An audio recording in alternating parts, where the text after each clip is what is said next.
अभी जो मौजूदा हालात है पाकिस्तान के हालात में शहबाज शरीफ जवाब नहीं दे सकता। मरियम नवाज बिल्कुल गूंग है, नवाज शरीफ बिल्कुल गूंग है, सुमन बुकमन है।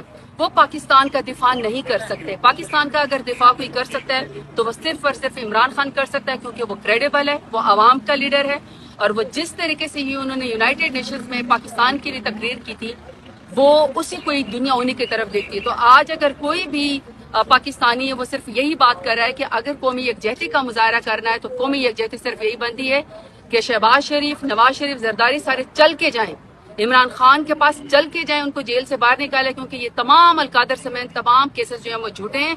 इमरान खान को लेकर आए, इमरान खान बाहर आए, और फिर उसके बाद इंडिया को जो जवाब देना है वो कलेक्टिवली देना है। और हमें ये हमारा ये नजरिया है और हमें इस बात पे यकीन है कि अगर पाकिस्तान का मुकदमा कोई जिद्दार तरीके से, जोरदार तरीके से, बाइज्जत तरीके से लड़ सकता है तो वो सिर्फ एक क्रेडिबल लीडर इमरान खान ही कर सकता है। तो अलकादिर ट्रस्ट का केस भी खत्म है, इसको भी खत्म हो जाना चाहिए, इसकी सजा भी जो है वो खत्म हो जानी चाहिए, और खान साहब को बाहर से जेल से आना चाहिए ताकि वो अपनी कौम को लीड कर सके। शुक्रिया।